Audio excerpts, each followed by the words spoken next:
तो इस एपिसोड की शुरुआत में हम डाली डायनेस्टी के एम्परर को देख पाते हैं, जो कि लियांग के अटैक की वजह से बुरी तरह से घायल था। वो कहता है कि वाह, उस बंदे की टेक्निक कितनी ज्यादा भयानक थी, उसने तो मेरे इमॉर्टलिटी ब्रिज को घायल कर दिया। जिसके बाद वो अपने छोटे भाई जैंग से कहते हैं कि मैं तुम्हें इस रल्म पर हुकूमत करने की अथॉरिटी देता हूँ। आज के बाद तुम यहाँ के एक्टिंग एम्परर बनोगे, और अगर किसी ने भी डाली के रूल्स को ब्रेक किया तो उस पर कोई रहम मत दिखाना। ये सुनकर जैंग उन्हें रिस्पेक्ट देते हुए कहने लगा कि बड़े भाई एम्प्रेस का क्या, वो मुझे तख्त पर बैठता हुआ नहीं देख सकती। तो एम्परर कहते कि उसकी फिक्र मत करो, मैं उसे हैंडल कर लूंगा। तो जैंग वहाँ से रवाना हो गया। इधर एम्परर कह रहे थे कि हमारी व्हाइट जेड कैपिटल ने एक पावरफुल बंदे को मारने की कोशिश की, मगर आज पता चला कि हम उस लायक ही नहीं है कि किसी खतरनाक बंदे को हरा पाए। जिस पर एल्डर कहने लगे कि लियांग ने एकदम सही वक्त पर इस रेल में एंटर किया था, ये कोई इत्तेफाक तो नहीं हो सकता। मेरे ख्याल से हमारी साजिश के बारे में उसे पहले ही किसी ने खबर दी थी। हमारे कॉन्टिनेंट में लगभग 100 से भी ज्यादा स्कूल्स हैं। शायद उन्हीं में से कोई चाहता था कि हमारी डाली डायनेस्टी बर्बाद हो जाए, ताकि हमारे बाद वो लोग खुद इस ट्रेजर बॉटल कॉन्टिनेंट पर रूल कर सके। और इस बात से एम्परर भी पूरी तरह से अग्री थे। उन्हें भी पता है कि लियांग का यहाँ आना कोई इत्तेफाक बिल्कुल नहीं था। तो कहने लगे कि वाह, क्या ही नफरत है,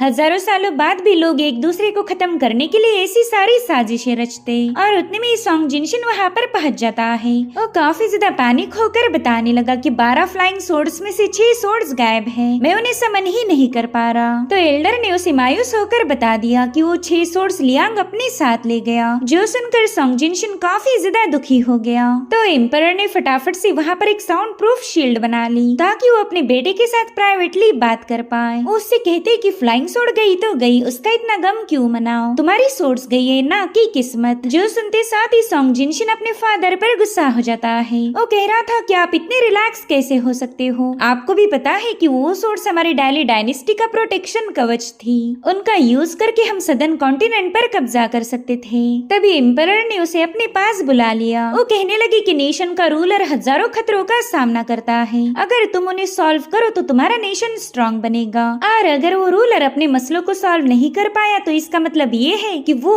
अपने नेशन की बागडोर संभालने के लायक नहीं। हमारे सामने जो हालात थे उसके लिए ना मैं तैयार था और ना ही हमारी डाली डायनेस्टी, मगर फिर भी मुझे इसका कोई पछतावा नहीं हुआ, क्योंकि मुझे पता चला कि हमने जिन्हें भी अपने साथ जोड़ा था वो सभी लोग हमारी गिरफ्त में हैं। वो लोग कल्टीवेट करके इमॉर्टलिटी को हासिल कर सकते। डाली डायनेस्टी कभी उनके रास्ते में नहीं आएगी, लेकिन उनके प्रोग्रेस की एक लिमिट होनी चाहिए। मैं इन माउंटेन्स के कल्टीवेटर्स को ये दिखाना चाहता हूँ कि वो यहाँ पर अपनी मनमानी नहीं कर सकते, उन पर भी कुछ रूल्स लागू होने चाहिए, ताकि हमारे डाली की प्रजा में इतना कॉन्फिडेंस हो कि उन्हें जस्टिस मिलेगा। उन्हें याद रहेगा कि ये सो कॉल्ड इमॉर्टल्स उन्हें अपने पैरों तले कीड़े के जैसे मसल नहीं सकते। भले ही हम जिस जस्टिस की मांग कर रहे हो काफी छोटा है, मगर हमसे भी बड़ी बड़ी डायनेस्टीज और नेशंस एग्जिस्ट करते, जो कि अपने माउंटेन इमॉर्टल्स के सामने गुलाम बन चुके हैं। मगर हम अपनी प्रजा को गुलाम नहीं बनने देंगे। हमारा ये बदलाव एक छोटे से जस्टिस से शुरू होगा और आगे चलकर यही मनमानी करने वाली इमॉर्टल्स पर लगाम कसेगा। हमारी डायनेस्टी के लिए कॉमन लोग काफी ज्यादा इम्पोर्टेंट हैं, तो उन्हें प्रोटेक्ट करने के लिए डाली डायनेस्टी एक तो मारी जाएगी या फिर विजयी होगी।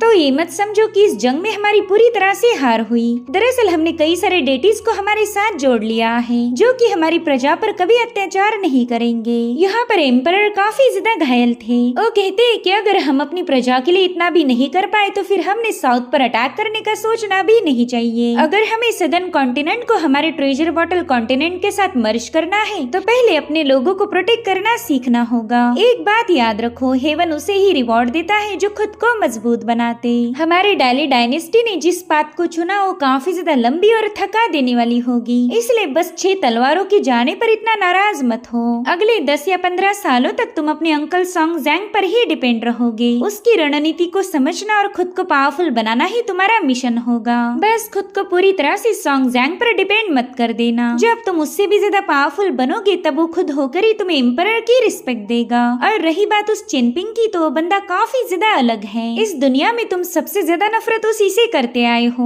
मगर वो बंदा तो बचपन से ही मुश्किलों को फेस करते आ रहा और उन्हीं स्ट्रगल्स ने उसे मजबूत बनाया। उसे अब पूरा यकीन हो चुका है कि चाहे उसके सामने कितना भी खतरनाक दुश्मन क्यों ना आ जाए, वो खुद को बचाने के काबिल है। उसकी बर्दाश्त निराश की हद इतनी ज्यादा है कि हम उसका अंदाजा भी नहीं लगा सकते, और शायद इसी वजह से तुम उसे अपना सबसे बड़ा दुश्मन मानते हो। इनफैक्ट तुम्हारी नफरत इतनी ज्यादा बढ़ गई कि तुमने तो उसे अपना हार्ट डीमन ही बना लिया। तभी सोंग जिनशिन कहने लगा कि लियांग तो अब मॉर्टल रेल्म से जा चुका है, तो क्यों ना हम इसी मौके का फायदा उठाकर चिन पिंग को खत्म कर दे। अगर वो मारा गया तो मेरी लाइफ की सबसे ग्रेट थ्रेट एलिमिनेट हो जाएगी। जिसके बाद वो खुद को ही समझाता है कि नहीं, हम ऐसा नहीं कर सकते, क्योंकि जब लियांग वापिस आएगा तब वो हमारी डायनेस्टी को डिस्ट्रॉय कर देगा। तभी एम्परर उसे समझाते हैं कि मैं बस यही चाहता था कि मैं सभी माउंटेन इमॉर्टल्स के साथ हमारे मॉर्टल वर्ल्ड के रूल को डिस्कस करूं, ताकि मॉर्टल्स पर कोई अत्याचार ना हो पाए। मगर आज तुम्हारी बातें सुनकर मुझे ऐसा फील हो रहा है कि मेरा ये काम, मेरे एफर्ट्स पूरी तरह से जाया हो गए। तुम खुद एक कमजोर मॉर्टल पर रहम नहीं दिखा सकते। तुम एक ऐसे बंदे को मारना चाहते हो जिसने तुम्हारा कुछ नहीं बिगाड़ा। और अब वहाँ से जाने से पहले एम्परर ने सोंग जिनशिन के हाथ पर अपने ब्लड से कुछ लिख दिया था, जिसका एक बहुत ही डीप मीनिंग है। दरअसल इसका मतलब था स्मॉल पॉइजनस हार्ट 3। अगर इसे डिटेल में बताया जाए तो यहाँ पर एम्परर ने अपने बेटे को प्यार से नहीं बल्कि वार्निंग देकर समझाया था कि तुम्हारी चेनपिंग के प्रति जेलसी और एरोगेंस तुम्हारे लिए एक जहर बन चुका है, इसलिए ग्रो करो और मैच्योर बनो, वरना ये जहर तुम्हें बर्बाद कर देगा। एक तरह की टीचिंग थी और अब वो वहाँ से रवाना हो गए। वो कहते हैं कि हजारों मीलों की जर्नी एक कदम से शुरू होती है, तो कोशिश करो कि तुम आगे बढ़ पाओ और टाइम पर खाना खा लिया करो।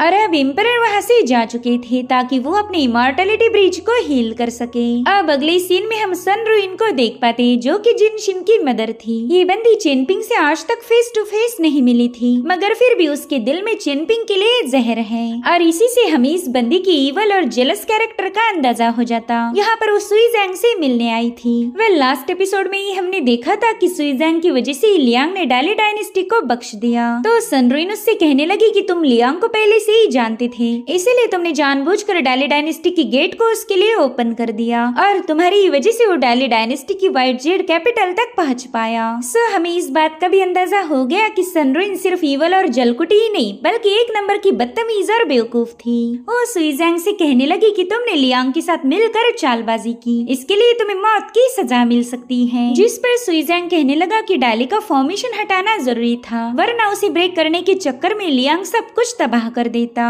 उसके पावरफुल सोड इंटेंट से कई सारे मासूम लोग मारे जाते, और इसी वजह से मैंने लियांग का रास्ता ओपन कर दिया ताकि डाली डायनेस्टी के कॉमन लोगों को बचा सकूं। तो वैसे देखा जाए तो तुमने यहाँ आकर मेरा शुक्रिया अदा करना चाहिए था, मगर तुम हो कि मेरी बुराई कर रही। खैर, मुझे ऐसा लगता है कि मुझसे ज्यादा ईवल तो तुम हो। मेरे ख्याल से अब सोंग जिनशिन तो फेल हो चुका है, तो तुम यही चाहती होगी कि सोंग जिनशिन जल्दी से मारा जाए ताकि तुम राजगद्दी पर अपने छोटे बेटे को बिठा पाओगी। जिस पर सनरुइन थोड़ी सी हेजिटेट होते हुए कहने लगी कि भला मैं ऐसा क्यों करूंगी, आफ्टर ऑल सोंग जिनशिन मेरा बड़ा बेटा है। जिस पर सुईजैंग कहने लगा कि ये बात पूरे पैलेस को पता है कि तुम सोंग जिनशिन को ज्यादा पसंद नहीं करती, बल्कि तुम्हारा फेवरेट तो तुम्हारा छोटा बेटा है। और ये बात एम्परर भी अच्छे से समझ गए थे, इसलिए तो उन्होंने एक चाल चली। हमारे व्हाइट जेड कैपिटल के 13वें फ्लोर को प्रोटेक्ट करने के लिए एक फ्लाइंग सोड टालिस्मान बनाया गया था, मगर उसे तुम्हारी भरोसेमंद जनरल को दिया गया जिसका नाम था यांग हुआ। उस बंदी को पूरा यकीन था कि वो मेहनत करने के बाद कल्टीवेशन के अपर 5 realms में ब्रेक थ्रू करेगी,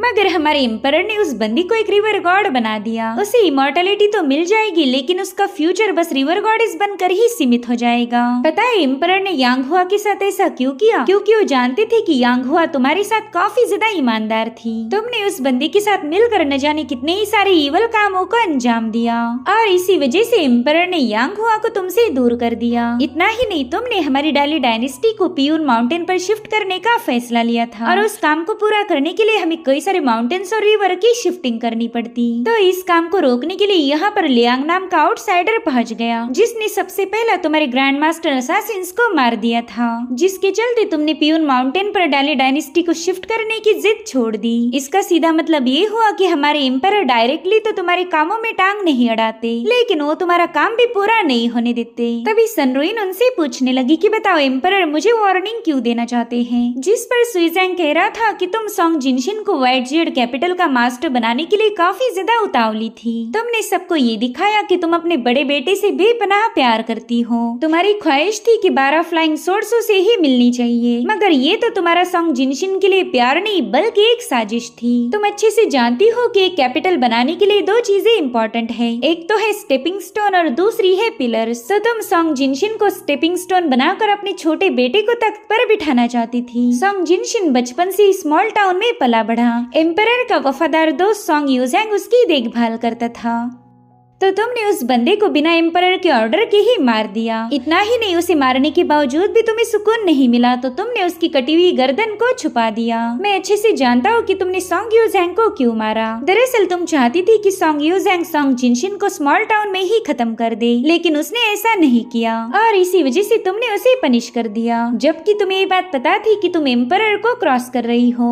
ये सब सुनकर सनरुइन काफी ज्यादा पैनिक हो जाती है, क्योंकि उसकी सारी चालबाजी सुइजैंग और एम्परर समझ गए थे। सो गाइस, अगर क्लियरली बताया जाए तो यहाँ पर डाली डायनेस्टी के दो वारिस हैं, सॉन्ग जिनशिन और उसका छोटा भाई सॉन्ग हे। लेकिन एम्प्रेस अपने बड़े बेटे को नहीं बल्कि छोटे बेटे सॉन्ग हे को पसंद करती थी और इसी वजह से वो सॉन्ग हे को तख्त पर बिठाने के लिए सॉन्ग जिनशिन को रास्ते से हटाना चाहती थी, ताकि सॉन्ग जिनशिन स्टेपिंग स्टोन बनेगा सॉन्ग हे का। यहाँ पर सुइजैंग कह रहा था कि अगर तुम चाहती हो मैं तुम्हारा साथ दूं तो ऐसी बेवकूफों जैसी हरकतें मत किया करो। तुम्हारी वजह से हमारी डाली डायनेस्टी पर इतनी बड़ी मुसीबत आई थी और उतने में वहाँ पर एक परिंदा पहुँच गया जो कि डाली के एम्परर का पैगाम लेके आया था। वो सुइजैंग से कहने लगा कि एम्परर ने तुम्हें आगाह किया है कि आइंदा से कोई गलती नहीं चलेगी। इस बार तुमने फॉर्मेशन को रिमूव किया था, लेकिन वो तुमने इसलिए किया ताकि तुम डाली के कॉमन लोगों को बचा सको और यही वजह है कि एम्परर ने तुम्हें माफ कर दिया। जिसके बाद वो परिंदा सनरुइन से कहने लगा कि एम्परर ने तुम्हें चांगचुआन पैलेस में जाकर कल्टीवेट करने का हुक्म दिया है। तुम यहाँ पर तब तक वापिस नहीं लौटोगी जब तक कि तुम अपर फायर रेल्म्स में ना पहुंच जाओ। सो गाइस, अपर फायर रेल्म्स की शुरुआत होती है छठी रेल्म के साथ। उस रेल्म को अचीव करने के बाद कल्टीवेटर्स काफी ज्यादा समझदार और टैलेंटेड बन सकते हैं। इनफैक्ट ऐसे कल्टीवेटर्स कभी दूसरों से जेलसी फील नहीं करते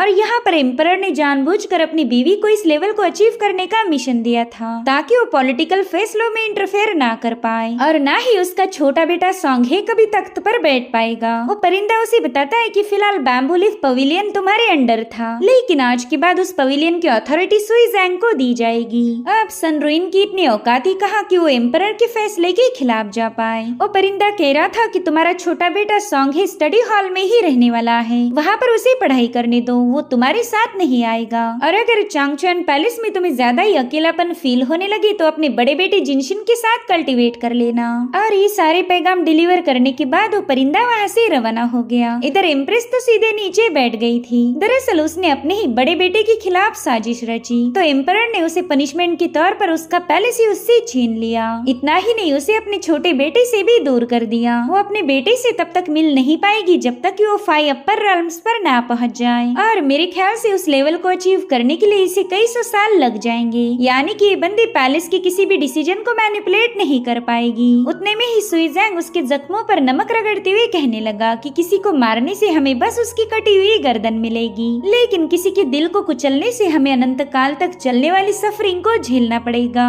इसका सीधा मतलब है कि किसी को मारना तो आसान है मगर किसी को हर्ट करना महंगा पड़ेगा। तुमने एम्परर को हर्ट किया तो तुम्हें उसकी सजा मिलेगी। दरअसल सुइजैंग ने सनरुइन की सारी प्लानिंग एम्परर को बता दी थी और उसी की वजह से आज इस बंदी को पनिशमेंट मिली। तो एम्प्रेस उससे कहती कि सुइजैंग तुम काफी ज्यादा भयानक हो, जिस पर सुइजैंग कहता है कि मैं पहले ऐसा बिल्कुल नहीं था, लेकिन अब तो मैं खुद को भी पहचान नहीं पा रहा। और अब सीन शिफ्ट होकर हम सुइजैंग की यंग फॉर्म को देख पाते हैं। दरअसल ये वही बॉडी थी जिसके अंदर सुइजैंग की एक सोल का ट्रेस छुपा हुआ है। अगर आपने सीजन 1 देखा है तो आपको आइडिया आ जाएगी कि ये बच्चा सुइजैंग ही था। स्मॉल टाउन के मास्टर यांग उससे कहने लगे कि तुम्हारे मास्टर ने तुम्हारे और सुइजैंग के दरमियान मौजूद सोल कनेक्शन को ब्रेक कर दिया, जिस पर यंग सुइजैंग कहने लगा कि हाँ बिल्कुल, मेरे मास्टर की वजह से मेरी सोल इस बॉडी में ट्रैप हो चुकी। लेकिन इससे भी ज्यादा भयानक एक और बात है, मुझे हमेशा स्टडी करनी पड़ती। मेरे मास्टर चाहते हैं कि मैं तो बस पढ़ाई पर ही ध्यान दूं। सच बताओ तो मैंने स्मॉल टाउन में आना ही नहीं चाहिए था। लोगों का मानना था कि स्मॉल टाउन एक पवित्र और लकी टाउन है, लेकिन ये जगह मेरे लिए बिल्कुल भी लकी साबित नहीं हुई। यहाँ आकर तो मेरी पूरी तरह से वाट लग गई। मेरे मास्टर चाहते हैं कि मैं उस चेन पिंग का डिसाइपल बन जाऊं। अब आप ही बताओ, मैं भला उस चेन पिंग से क्या ही सीखूंगा? उस बंदे को तो बस मिट्टी के पॉट बनाना ही मालूम है। सो गाइस, ये सीन थोड़ा सा कंफ्यूजिंग लग सकता है क्योंकि यहाँ पर सुइजैंग के हमने 2 फॉर्म देखे, दरअसल ओरिजिनल सुई जैंग फिलहाल दिल्ली डायनेस्टी का एडवाइजर था और वहीं पर ये लिटिल जैंग स्मॉल टाउन में है। लेकिन सुई जैंग के मास्टर वेनशिंग ने इन दोनों के सोल कनेक्शन को ब्रेक कर दिया था, जिसके चलते अब ये दोनों अलग अलग इंडिविजुअल बन चुके थे। दरअसल मास्टर वेनशिंग चाहते थे कि यंग जैंग चेनपिंग से कुछ सीख पाए, लेकिन जैंग इसके लिए बिल्कुल भी तैयार नहीं था। वहीं पर उसका गुस्सा देख ओल्ड यांग कहने लगे कि बच्चे, मेरे ख्याल से अब जवानी तुम पर छाने लगी है, इसलिए तो तुम्हें इतना गुस्सा आ रहा। और उतने में जैंग के सामने ढेर सारी बुक्स पटकी गई, जो देखकर जैंग ओल्ड यांग पर चिल्लाने लगा। वो कहता है कि आपने ही मेरे मास्टर के पास मेरी बुराइयां की होगी, इसलिए तो मुझे पनिशमेंट के तौर पर इतनी सारी किताबें पढ़नी पड़ेगी। और अब हमें इस बच्चे के मास्टर दिखाए जाते थे, जो कि है वेनशांग। गाइस, ये बंदा एक सेंट है और यही मास्टर जीशांग और सुई जैंग के मास्टर थे। वेल, इन्होंने जीशांग को हेयर पिन गिफ्ट की थी, जो कि जीशांग ने बाद में चेनपिंग को गिफ्ट करी।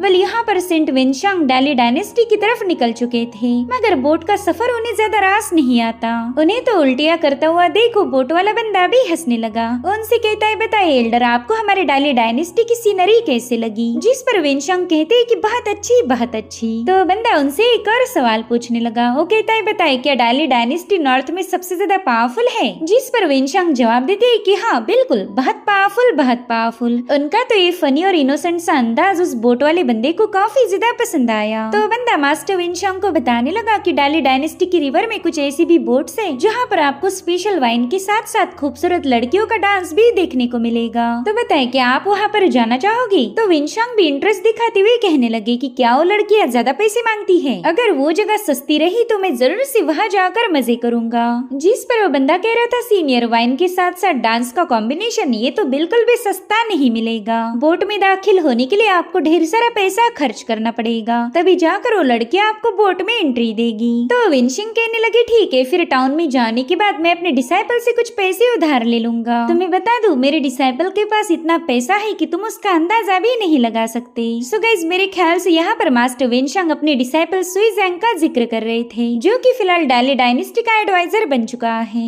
और अब यहाँ पर वो थोड़ी सी इमोशनल होकर उस बोट वाले से पूछने लगे कि बताओ क्या तुमने कभी क्लिफ एकेडमी के मास्टर जीशांग का नाम सुना है? जिस पर वो बोट वाले ने मना कर दिया। वो कह रहा था कि ना, मैंने तो ऐसे किसी पर्सन का नाम कभी नहीं सुना। अभी सुनते साथ ही मास्टर थोड़े से निराश हो गए। वेल, देखा जाए तो मास्टर जीशांग की वजह से दिल्ली डायनेस्टी एस्टेब्लिश हुई थी, मगर वहाँ के लोग उन्हीं के बारे में नहीं जानते। वो कहते हैं कि दिल्ली डायनेस्टी में इमॉर्टल्स की कोई रिस्पेक्ट नहीं। अगर मैं दिल्ली के बाहर किसी और कंट्री में जाता तो वहाँ के लोग मेरे सामने घुटने टेक कर मुझे ढेर सारे ट्रेजर्स ऑफर करते, लेकिन दिल्ली डायनेस्टी तो कॉमन लोग और इमॉर्टल्स को एक ही तराजू में तोलती आ रही। जो सुनकर वो बंदा कह रहा था कि शायद आप भी किसी इमॉर्टल से फेस टू फेस मिले हुए हो। सच बताओ तो इतने सालों में मैं किसी इमॉर्टल से मिल नहीं पाया। मेरे ख्याल से इमॉर्टल इस दुनिया में एग्जिस्ट ही नहीं करते। और उतने में सेंट वेनशिंग ने अपनी पावर्स को रिलीज करना शुरू कर दिया। उस बोट वाले से कह रहे थे कि जो लोग अच्छाई की बातें करके इवल कामों को अंजाम देते हैं वही नेशंस के डीमन होंगे, और जो लोग कुछ बोलेंगे नहीं लेकिन हमेशा अच्छे काम करेंगे वही नेशंस के पिलर होंगे। वेल, इनकी नॉर्मल बातों का भी एक गहरा मतलब था। उन्होंने जीशांग को नेशन का पिलर बताया। इधर वो बंदा तो उनकी पावर्स देखकर ही इमोशनल होकर सीधे घुटनों पर आ गया। उसने फॉर द फर्स्ट टाइम किसी इमॉर्टल को आमने सामने देखा था। मास्टर वेनशिंग उससे कहने लगे कि तुम दिल से काफी सच्चे हो, तो हमेशा अच्छाई की बात पर ही चलते रहना। अब इस सीन यहीं पर कट होकर हम लियांग के गधे और लिन हुआ को देख पाते हैं, जो कि एक बोट पर काफी ज्यादा मजे कर रहे थे। वहीं पर लिन शुआ चेनपिंग को बताने लगा कि लियांग ने मुझे एक वॉरियर बनने की सलाह नहीं दी, बल्कि वो तो चाहता है कि मैं कल्टीवेट करके ग्रेट डाओ को हासिल करूं। पता नहीं उसने ऐसा क्यों कहा होगा। जिस पर चेनपिंग कह रहा था कि हाँ, मुझे भी लियांग की ये बात बिल्कुल समझ नहीं आई। पता नहीं उसने तुम्हें ऐसा क्यों बताया होगा। तभी लिन शुआ से कहता है कि लियांग का सिल्वर गोल्ड काफी ज्यादा पावरफुल था और उसमें से वाइन पीने के बाद मेरी कॉन्स्टिट्यूशन स्ट्रांग बन गई। इनफैक्ट लियांग ने तो सिल्वर गोल्ड तुम्हें ऑफर किया था, मगर तुमने ये एक्सेप्ट नहीं किया। मेरे ख्याल से तुमने एक ग्रेट अपॉर्चुनिटी को मिस कर दिया। जिस पर चेनपिंग कहता है कि मैं हमेशा कुछ न कुछ सोचने के बाद ही एक्शन लेना प्रेफर करता हूँ, इसलिए तुम मेरी फिक्र मत करो। तभी लिन शुआ कहने लगा कि अब तो मुझे इस सफर में जरा भी मजा नहीं आ रहा। पहले लियांग हमारे साथ था, मगर वो भी अब जा चुका है। रही बात लिन और एल्डर जोंग की, तो वो भी बिना बताए यहाँ से चले गए। दरअसल चेनपिंग ने अपनी टीम को नहीं बताया कि लिन ने उसे जान से मारने की कोशिश की है। वो कह रहा था कि लिन ने अगर अपना रवैया नहीं बदला तो एक दिन उसी की वजह से उसके फादर मारे जाएंगे। उस लड़की के पास दुनिया का सबसे बेस्ट फादर है, मगर फिर भी वो उनकी जरा रिस्पेक्ट नहीं करती। ऐसे बच्चों का तो जिंदगी में कुछ भी नहीं हो सकता। तो तो लिनशुआ उससे कहता है कि शायद तुम इस दुनिया के हर एक पेरेंट्स को अच्छा समझते हो। जिस पर चिनपिंग कह रहा था सबका तो मुझे नहीं पता, लेकिन मेरे पेरेंट्स काफी अच्छे थे, वो तो हमेशा मेरी यादों में जिंदा रहेंगे। उसकी बातें सुनकर लिनशुआ को अपने पेरेंट्स की याद आने लगी। वो चिनपिंग से कहने लगा कि मेरा तो मानना कुछ अलग है, कुछ पेरेंट्स बस खुद के झूठे सपनों को पूरा करने के लिए अपने बच्चों का इस्तेमाल करते, उन बच्चों को हमेशा सप्रेस किया जाता। दरअसल लिनशुआ ऐसी बातें इसलिए बोल रहा था क्योंकि उसके फादर ने हमेशा उसे डोमिनेट किया है। और तभी एक बंदा लिनहुआ पर चिल्लाने लगा। वो कहता है कि तुम्हारे गधे ने हमारे यंग मास्टर पर अटैक किया, मगर वो बंदा झूठ बोल रहा था, जिसके चलते लिनहुआ ने चिनपिंग के पास जाकर रोना शुरू कर दिया। तो चिनपिंग उसे समझाता है कि रोने से तो कुछ नहीं होगा, पहला मुझे ये बताओ कि यहाँ पर हुआ क्या था। कि तभी एक मोटी औरत चिनपिंग से कहने लगी कि इस गधे ने मेरे बेटे पर अटैक किया है, लेकिन लिनहुआ बता रहा था कि ये बंदी झूठ बोल रही, दरअसल इसी के बच्चे ने मेरे शाओयांग पर हमला किया था। देखो तो उसे काफी ज्यादा चोट लगी है, मगर फिर भी मेरे शाओयांग ने उस बच्चे पर कोई अटैक नहीं किया। तभी औरत चिल्लाते हुए कहने लगी कि शुक्र मनाओ मेरे बेटे पर अटैक नहीं हुआ, वरना यहाँ पर तो कयामत आ जाती, तुम सभी लोग मेरे बस एक ही ऑर्डर पर खत्म हो जाते। और तभी उस औरत का हस्बैंड कहने लगा कि बच्चों जाओ जाकर अपने पेरेंट्स को बुला लाओ। जिस पर चिनपिंग कहने लगा कि वो जिम्मेदारी मेरी है, बताओ मेरे बच्चों से ऐसी कौन सी गलती हो गई कि तुम लोग उस पर इतना ज्यादा चिल्ला रहे हो। तभी बाओपिंग भी वहाँ आकर बताने लगी कि हमारे शाओयांग ने तो इस लड़के को टच भी नहीं किया था, मगर फिर भी उस पर इल्जामात लगाए जा रहे। तो उस मोटी औरत ने गुस्से में आकर बाओपिंग को पीछे की तरफ पुश कर दिया। अब ये सब देखकर चिनपिंग के तो मानो खून में ही आग लग गई थी। साथ ही औरत अपने चमचे को हुक्म देती है कि जल्दी से इस गधे को खत्म करके उसे समंदर में फिकवा दो और ये बच्ची हमारे साथ जाएगी, आगे चलकर ये मेरे बेटे की गुलाम बनेगी। तो लिनहुआ कहने लगा कि कोई मेरी शाओयांग को हाथ नहीं लगाएगा, ये लियांग का गिफ्ट है, चाहो तो मैं माफी मांगने के लिए तैयार हूँ। जिस पर चिनपिंग कह रहा था कि तुमने तो कोई गलती की ही नहीं, तो फिर माफी किस बात की। जो सुनते साथ ही उस कल्टीवेटर ने सीधे चिनपिंग पर अटैक करना शुरू कर दिए। हालांकि चिनपिंग ने उसकी तगड़ी धुलाई लगा दी और फाइनली वो अपनी पावरफुल ऑरा को रिलीज करते हुए उस बंदे पर एक जोरदार पंच हिट कर देता है, जिससे तो वो काफी दूर जाकर पटका गया। इनफैक्ट चिनपिंग तो उस औरत पर भी पंच हिट करने वाला था, मगर उसने जेंटलमैन के वे को ह्यूमिलेट करना सही नहीं समझा, इसलिए वो खुद को रोक लेता है। तभी उस औरत का हस्बैंड चिनपिंग को धमकाने लगा कि मैं वानपिंग काउंटी का मिनिस्टर हूँ, मैं तुम पर कई सारे इल्जाम लगा कि तुम्हें हमेशा के लिए कैद करवा सकता हूँ। और उतने में उसके बेटे ने चिनपिंग को घायल कर दिया। इसी वजह से चिनपिंग अपने एक ही फटके में उस मोटी और उसके बेटे को नीचे पटक देता है। वो कह रहा था कि मैच्योर होने के बाद हम सभी ने सही और गलत में फासला करना सीखना चाहिए, लेकिन तुम इतने बड़े होकर भी तुम में जरा भी अकल नहीं आई। और तभी वहाँ पर एक मास्टर पहुँच गया। वो कह रहा था लड़के तुम्हें भी पता होना चाहिए कि कब फाइट को रोकना चाहिए। जिस पर चिनपिंग जवाब देता है कि मैं बस माफी की मांग कर रहा हूँ, अगर ये लोग मेरे दोस्तों से माफी मांग ले तो ये मसला यहीं पर हल हो जाएगा। हालांकि वो मिनिस्टर तो माफी मांगना दूर चिनपिंग पर ही बैंडिट होने का इल्जाम लगा देता है। साथ ही वो मास्टर कह रहा था कि शायद तुम्हें अपने पंचेस पर कुछ ज्यादा ही भरोसा है, मगर क्या तुम्हारे पंचेस मेरे लिंगशु सोड का मुकाबला कर पाएंगे। तो चिनपिंग ने लिनशुआ को इशारा कर दिया। यहाँ पर लिनशुआ चुपके से एक टैलिस्मान को बाहर निकाल लेता है। उतने में वो मास्टर अपने लिंगशु सोड को लेकर सीधे चिनपिंग पर अटैक करने रवाना हो गया, लेकिन लिनशुआ के टैलिस्मान में इन स्पिरिट की पावर थी, तो बंदा अपनी सोड के साथ साथ सीधे रिवर में फेंका गया। चिनपिंग उससे कह रहा था कि तुम इतने बुढ़े हो गए मगर तुम्हारे पास कोई उसूल नहीं, तुम तो इन कुत्तों के लिए अपना ईमान भी बेच चुके हो। जो सुनते साथ ही वो मिनिस्टर तुरंत ही चिनपिंग से माफी मांगने लगा। वो कह रहा था लड़के प्लीज हमें बख्श दो, हम दोबारा से कभी ऐसी गलती नहीं करेंगे। थोड़ी देर में लिनहुआ भी चिनपिंग के सामने सॉरी बोल रहा था, तो चिनपिंग उसे बताता है कि सुई डायनेस्टी का ये सफर काफी ज्यादा लंबा होगा, रास्ते में हमें कई सारी मुश्किलों का सामना करना पड़ सकता है, तो कभी भी किसी के सामने डरने की कोई जरूरत नहीं। जो सुनकर लिनहुआ भी थोड़ा सा खुश हो गया। चिनपिंग उसे समझा रहा था कि अगर हमारा किसी बहुत ही स्ट्रॉन्ग अपोनेंट से मुकाबला हुआ तो वहाँ पर माफी मांग के पीछे हट जाने में ही समझदारी है, क्योंकि सरवाइव करना ही सबसे ज्यादा इम्पोर्टेंट है। जिंदा रहोगे तो उम्मीदें भी कायम रहेगी। वेल यहाँ पर चिनपिंग बिल्कुल मास्टर जीशांग जैसे साउंड कर रहा था, और उतने में ये लोग चिनपिंग को बताते हैं कि तुम्हारी हेयर पिन तो गायब हो गई, थोड़ी देर पहला ही वो तुम्हारे सिर पर थी। तो चिनपिंग कहने लगा कि शायद किसी ने उसे चुरा लिया। मगर उसकी फिक्र मत करो, उस हेयर पिन से ज्यादा उस पर लिखे गए 8 कैरेक्टर्स इम्पोर्टेंट थे जो कि मुझे अच्छे से याद है। तो मैं दोबारा से अपने लिए हेयर पिन कार्व कर लूंगा। और गाइज वही हेयर पिन हम सेंट विंशिंग के पास देख पाते हैं। वेल आसान भाषा में समझाया जाए तो ये चेनपिंग के मास्टर है। वेल वो इतने सालों बाद इस दुनिया में वापस क्यों आई, ये एक फिलहाल मिस्ट्री है। वो हेयर पिन को पाउच में रखते हुए कहने लगे कि क्या 2 अलग अलग रास्ते एक मंजिल तक पहुंच पाएंगे। खैर ये तो तभी पता चलेगा जब हम सफर की शुरुआत करेंगे। मेरे ख्याल से ये आगे चलकर चेनपिंग को अपना डिसाइपल बनाएंगे। वही दूसरी तरफ चेनपिंग अपने सफर में कंटिन्यू प्रैक्टिस कर रहा था। उसे अपना वक्त जाया करना बिल्कुल भी गवारा नहीं। और अब रात के समय ये लोग एक फॉरेस्ट में स्टे करने के लिए रुक जाते हैं, जहाँ पर चेनपिंग कहने लगा कि मैं सोच रहा था कि तुम्हारे जैसी ही पढ़ाई की शुरुआत कर दूं, क्योंकि आगे चलकर हमें कई सारे लोगों से डिबेट करनी होगी। उस वक्त मेरे फैसले सही होने चाहिए। तो लियांग कह रहा था मेरे दोस्त तुम तो फाइटिंग में अच्छे हो, तो बताओ फिर तुम्हें स्कॉलर बनने की क्या जरूरत पड़ गई। अगर तुम्हारी किसी के साथ नहीं जमी तो सीधे बैटल करना, उनके साथ लफ्जों की जंग लड़ना बिल्कुल भी जरूरी नहीं होगा। वहीं पर लिन शुआ भी उसे यही समझा रहा था कि अपने नेचर को मत बदलो, जो तुम्हारे दिल को सही लगे उसी को फॉलो करो। तो चेनपिंग कह रहा था कि मेरे ख्याल से मुझे स्कॉलर बनने के बाद ही रीजनिंग का तरीका समझ आएगा, और अगर बात करके भी काम नहीं बना तो फिर मैं अपने पंचेस का इस्तेमाल कर सकता हूँ। दरअसल एक इनर वॉइस मुझे अंदर से बताती रहती कि अगर मैं पढ़ाई करूँ तो मेरे पंचेस और भी ज्यादा स्ट्रॉन्ग बन जाएंगे।